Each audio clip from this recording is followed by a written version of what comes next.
বরাবরের মতো এবারও পুজোর উদ্বোধনে মুখ্যমন্ত্রীর চাহিদা তুঙ্গে। তাই এবার অনেকটা আগেভাগে প্রথমা থেকেই পুজোর উদ্বোধন শুরু করে দিয়েছেন তিনি। গত দুদিনে প্রায় ১ ডজন পুজোর উদ্বোধন ও পরিদর্শন করেছেন মমতা বন্দ্যোপাধ্যায়।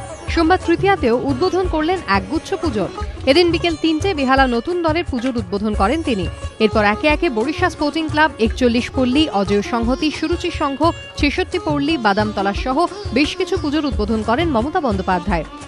এবার পুজোয় বৃষ্টি অসুর হয়ে দেখা দিতে পারে, তাই বিভিন্ন পুজো মণ্ডপে মুখ্যমন্ত্রীর বক্তৃতাতেও সেই আশঙ্কাই উঠে এসেছে। তিনি জানান, সরকারের কাছে রিপোর্ট আছে পুজোয় বিক্ষিপ্ত বৃষ্টি হতে পারে, তাই বৃষ্টি যাতে পুজোর আনন্দকে মাটি করতে না পারে, এদিন মা দুর্গার কাছে বিশেষ চণ্ডীপাঠ করে সেই প্রার্থনাই করেন মুখ্যমন্ত্রী।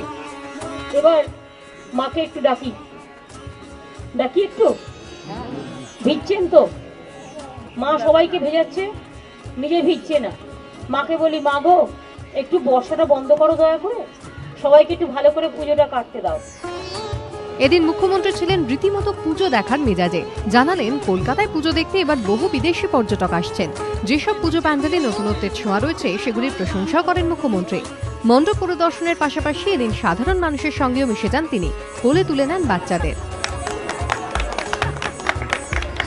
দেখুন কত বড় ঠিক করেছে তাদের একটি মা দুর্গাকে বলছে, আকাশকে বলছে, মা দুর্গাকে না, অমন সাহস নেই। আকাশ তুমি স্তব্ধ হও, আকাশ তুমি হাসি দাও, আকাশ তুমি শান্তি দাও, স্বস্তি দাও, তোমার বৃষ্টি ঝরাতে নো এন্ট্রি, ব্যারিকেড, সবাইকে হাসি খুশিতে পুজোটা কাটতে দাও। পুজোয় বৃষ্টি হলে কলকাতায় যাতে জল না জমে সেদিকে বিশেষভাবে নজর দেওয়ার জন্য মেয়রকে নির্দেশ দিয়েছেন মুখ্যমন্ত্রী। আশাফুল হোসেনের রিপোর্ট, এবিপি আনন্দ, কলকাতা।